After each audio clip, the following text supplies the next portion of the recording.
Greetings, loyal followers of the First Order. My name is Corbin22, and welcome back to the 100-point squadron build for Star Wars X-Wing miniatures. In this series, we take a look at 100-point squad builds and discuss their competitive viability in the Star Wars X-Wing miniatures game. First of all, I want to apologize for the long hiatus. Been a bit of a slump, unfortunately, but things have been looking up lately, and I've got my drive back to continue on making videos and other things, and so I'm back and I'm ready to continue filming and giving you guys excellent ideas for whatever squadron ideas you might have, or help you guys develop new ideas entirely. So with that said, we're looking at 3 A-Wings. I call this the Heavy Interceptor, the Rebel Heavy Interceptors. We've got Tycho Celchu here on the right, I believe. No, the left. Sorry, we've got Jake Farrell, and on the left here we have Gemmar Sojan. On the right, sorry, we have Gemmar Sojan. The idea behind it is that the A-Wings are notoriously are famously known for being incredibly fast and incredibly nimble, but one of their biggest drawbacks is their damage threshold is abysmal, and their attack output is pretty abysmal as well. So in order to kind of fix this, A-Wings kind of need secondary weapons in order to give themselves more of a sting to their attacks. And what we've got here is we've got 3 A-Wings that are capable of delivering that sting, and when teamed together have the capacity to take down a heavy ship, like the Outrider, or even the Millennium Falcon, provided you get good rolls. Let's look at the squadron itself. So as you can see, we've got 3 A-Wings, all heavily modified to their capacity. I believe total cost comes to, I think, 99. So you will get initiative with this squadron if you choose to use it. Alternative, what you could do is you could swap out Gemmar Sojan with Arvo Crinid for that 1 extra point. You will be able to attack enemies even when you're touching them. But with Gemmar, I find it's a little bit easier because his ability also gives him a range bonus, even when he's when he's got multiple ships attacking him. Also, if you want, you could put that one. If you have an extra A-Wing test pilot, you could put on Veteran Instincts and make him the same pilot skill as Jake, which would probably be better. So anyway, enough of that. Let's go into the squadron itself. Squadron leader. We have a personal favorite A-Wing to fly of mine. I actually have 3 favorites, and you're actually kind of looking at all of them. We have Tycho Celchu, or Tycho Celchu, however you want to pronounce his name. Coming in at a pilot skill of 8, he flies the RZ-1 A-Wing Interceptor for the Rebel Alliance. He has a standard stat line of an A-Wing. He has an attack value of 2, agility of 3, a hull of 2, and a shield of 2. His action bar consists of the Focus, Target Lock, Boost, and Evade actions. He costs 26 points to field, and his upgrade bar consists of an EPT, a missile, as well as an unlisted tile and modification. His pilot ability reads, you may perform actions even while you have stress tokens. So Tycho, he doesn't give a damn about stress. If he's stressed, you can just continue piling on the actions, which makes him perfect for the build I've got set up going, or for the build I've got going for him. It's been affectionately dubbed Psycho Tycho for the reasons following. It's basically the idea. It's taking advantage of all of his ability to pile on the stress and to continue to take on actions.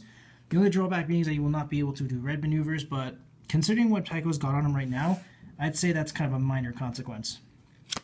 So first things first, his title card is the A-Wing Test Pilot, coming in at a squad point cost of 0. It's an A-Wing title only. It reads your upgrade bar gains 1 EPT upgrade icon. You cannot equip 2 of the same EPT upgrade cards, and you cannot equip this card if your pilot skill value is 1 or lower. So only Green Squadron and above can equip this. Prototype pilots have no access to this card, which is fine. This A-Wing Test Pilot actually makes it very useful for ships like Gemmar and Farrell who lack the EPT upgrade. For his modification, I've gone with an experimental interface. It is a unique modification. You can only have one of these per squadron.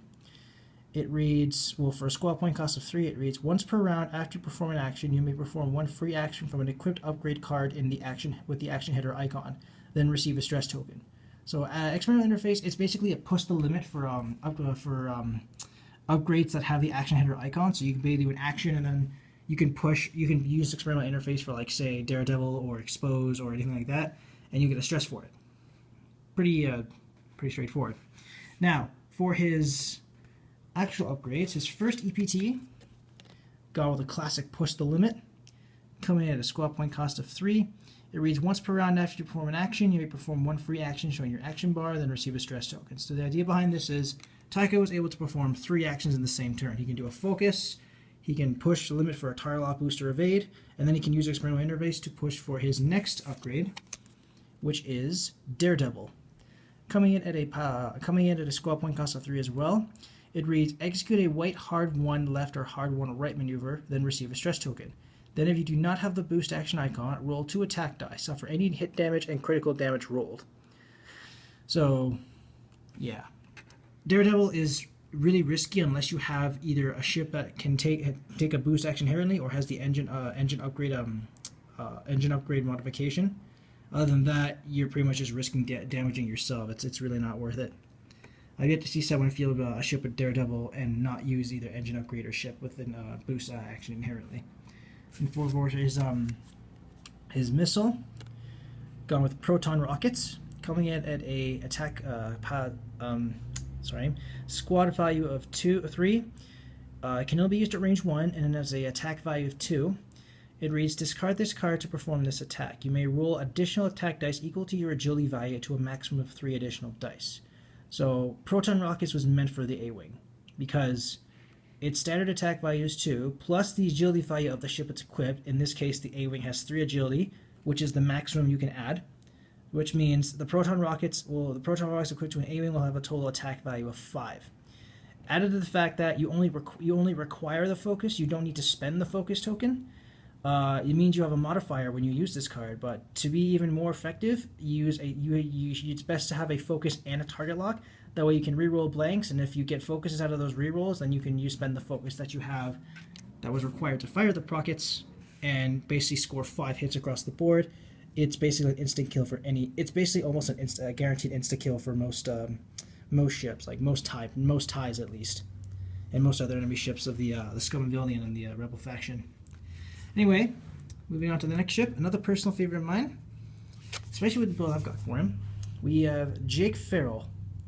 Coming in at a pilot skill of 7, he also flies the RZ-1 A-Wing Interceptor for the Rebel Alliance.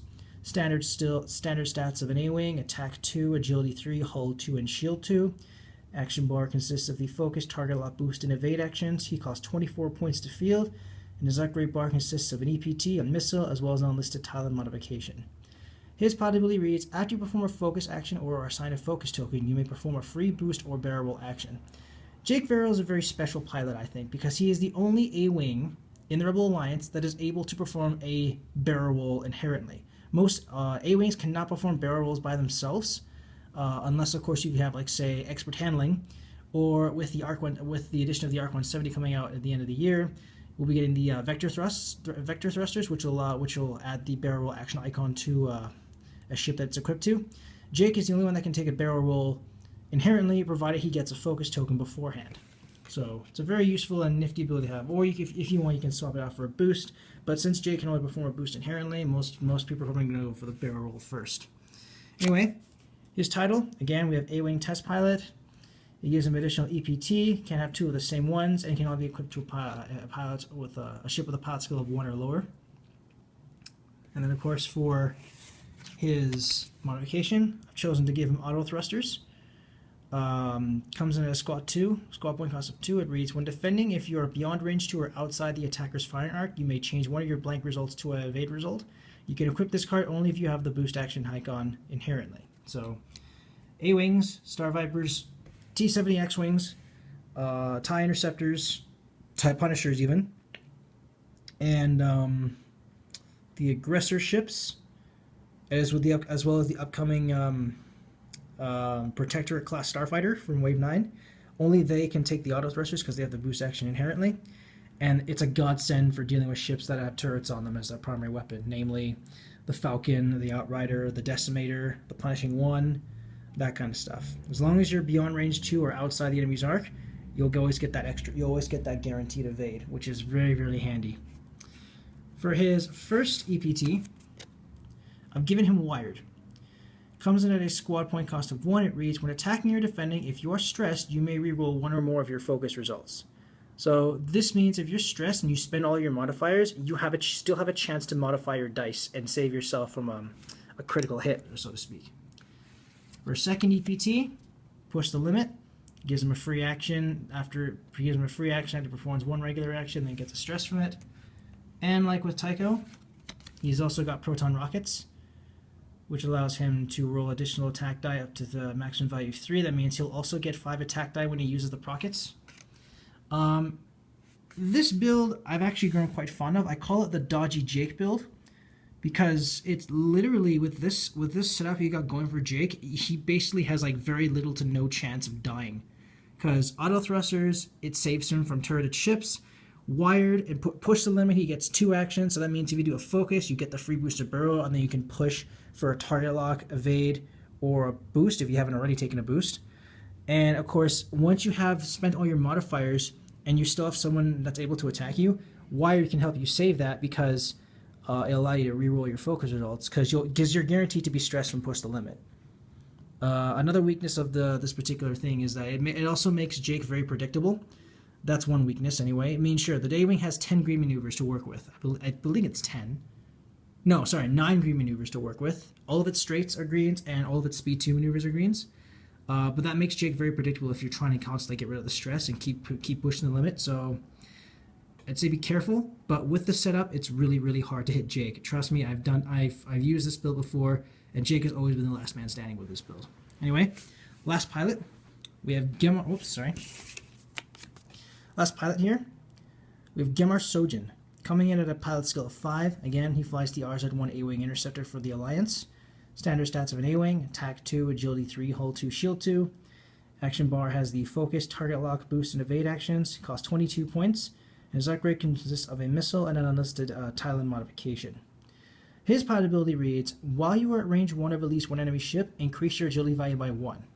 Gemmar is good at rushing because if he's at range 1 of at least one enemy, his agility value goes up to 4.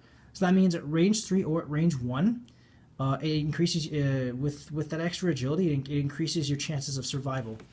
Of course, the risk of that is if you're at range 1, the enemy also gets an attack boost or an attack range bonus, but your agility value goes up by 1, so that kind of balances it out.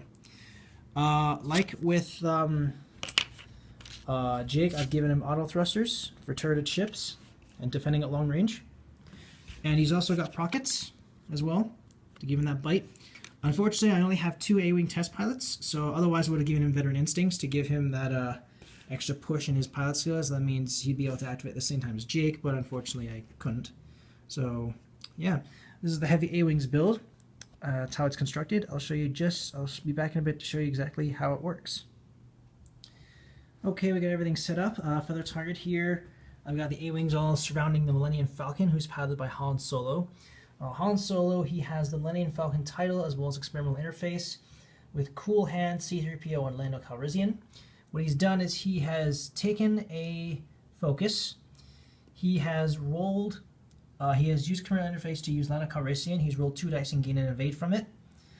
And then because he got stressed, he's able to discard Cool Hand, and he received an extra evade for it. And we've got Tycho here. He's taken a focus, target lock, and then he focused and he pushed for target lock, and then he also did Daredevil to get into firing range. Jake has done a focus target lock as well. He also did a barrel roll to get into good position to fire, and he got a stress from that. And Gemmar over here just has a focus token because he can only take 1 action at a time. And that's it. So we're going to start with the Falcon. We're going to start with Han because he has the highest pilot skill. He's going to be shooting at Tycho because he presents a big... well, they all present a big threat, but Tycho, he is in range 1, so it means the Falcon will get 4 dice, Tycho's going to get 3, and he's the only A-Wing that does not have Autothrusters. So let's see if we can make Tycho spend his focus. Okay, we have 2 hits of blank and a focus. He's going to spend his focus, turn that to a hit. So it's going to be 3 hits. And Tycho has 1 evade. So Tycho has lost all of his shields, because that evade got cancelled. So Tycho's lost his shields, which is fine. He's still in the game. Now we've got the A-Wings to make their result. Their A-Wing is going to attack, or Tycho is going to attack with his Proton rockets. So that's 2 dice, plus 3 more for the agility, and the Falcon only gets 1. And Tycho has a focus target lock modifier. And let's see, we got a hit, a crit, and 2 focuses and a blank. He's going to spend his target lock for the blank. He gets another blank. He's going to spend his focus. So those are gone. So are these. And Tycho scores 3 hits and a crit. Falcon gets only 1. He gets a focus. So he's going to spend one of his evades. In fact, he's going to spend both of his evades, actually. He's going to mitigate the damage. So he only suffers... so those are canceled.